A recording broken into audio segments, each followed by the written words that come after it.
Κύριε Ρωμανίδη, καλησπέρα. Είναι μεγάλη χαρά για μας να διοργανώνουμε το τουρνουέ στη μνήμη της Μαργαρίτας για 7η χρονιά. Είναι μεγάλη τιμή να έχουμε μαζί μας έναν άνθρωπο τον οποίον έχουμε παρακολουθήσει, έχουμε θαυμάσει πραγματικά. Είναι μέλος μιας ομάδας η οποία μας έκανε να δούμε μπάσκετ πρώτα απ' όλα και είναι φυσικά τεράστια η τιμή αυτή για μας.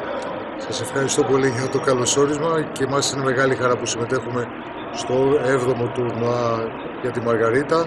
Ευχαριστούμε πρώτα απ' όλα τους ανθρώπους σαν Πρωτέας, εκπροσωπώντας την Πρωτέα, για τη φιλοξενία, για την άριστη διοργάνωση και χαιρόμαστε που μας δίνετε και εμάς η ευκαιρία να συμμετέχουμε σε αυτό το τουρνουά και φυσικά να παίξουμε με καλές ομάδες στα πλαίσια της προετοιμασίας μας.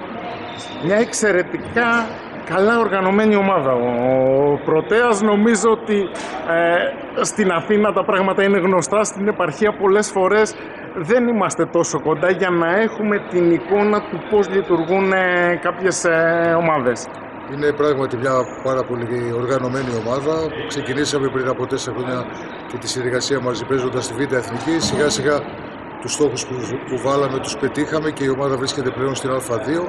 Είναι μια υγιής ομάδα με ανθρώπους που είναι κοντά στην ομάδα, που αγαπάνε την ομάδα πάνω απ' όλα και βοηθάνε να παίζει η ομάδα στην Α2 εθνική κατηγορία και να στέκεται αρκετά καλά και την πρώτη μας χρονιά την περσινή να έχουμε μια πάρα πολύ καλή παρουσία. Θεωρώ ότι και φέτος θα έχουμε μια καλή παρουσία και θα έχουμε καλά αποτελέσματα αυτά. Είναι νωρίς ακόμα βέβαια, υπάρχει μπροστά μας προετοιμασία. Έχουμε περίπου 1 μήνα ακόμα για να ξεκινήσουν οι επίσημες υποχρεώσεις. Πιστεύω ότι θα είναι μια καλή χρονιά και η φετινή για μας.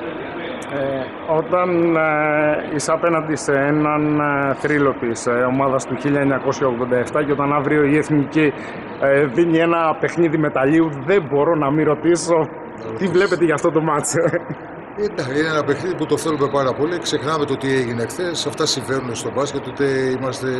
Ούτε και πρέπει να είμαστε στη δύσκολη στιγμή όλοι να πέφτουμε πάνω και να κάνουμε σκληρή κριτική. Ήταν ένα κακό παιχνίδι. Η ομάδα δεν ανταπεξήλθε στον ημιτελικό και απέναντι στην Τουρκία, αλλά αυτά συμβαίνουν. Έχουμε την αυριανή μέρα, το παιχνίδι με τη Φιλανδία. Είναι πολύ σημαντικό να μπορέσουμε να πάρουμε την 3η θέση και το χάλκινο μετάλλιο. Θέλω να πιστεύω ότι μέσα από την χθεσινή ήττα θα βγουν χρήσιμα συμπεράσματα και θα είμαστε όπως πρέπει στην αυριανή αναμέτρηση. Δεν είναι μικρή υπόθεση. Μπορεί να είμαστε άκρως απαιτητικοί γιατί έχουμε 2 χρυσά. Δεν είναι μικρή υπόθεση να βγαίνεις τρίτος στην Ευρώπη. Καθόλου όταν είναι ειδικά υπάρχουν ομαδάρες με παίκτες που ξεχωρίζουν στο NBA. Πιστεύαμε ότι μπορούσαμε να παίξουμε στο μεγάλο τελικό.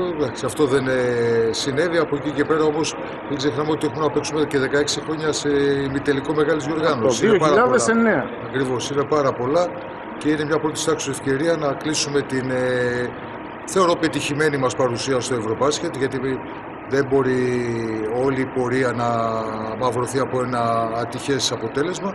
Να κλείσουμε κατακτώντας το χάλκινο μετάλλιο. Θέλω να πιστεύω ότι θα είμαστε έτοιμοι και θα μπορέσουμε να ανέβουμε στο βάθρο.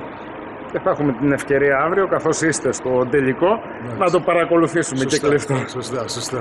Κύριε Ρωμανίδη, σας ευχαριστούμε πολύ και για την συμμετοχή της ομάδας του Πρωτέα εδώ. Ευχαριστούμε για ακόμη μια φορά τους ανθρώπους που μας καλέσανε και είμαστε πάρα πολύ χαρούμενοι που βρισκόμαστε εδώ. Ευχαριστούμε πολύ. Ευχαριστώ και εγώ.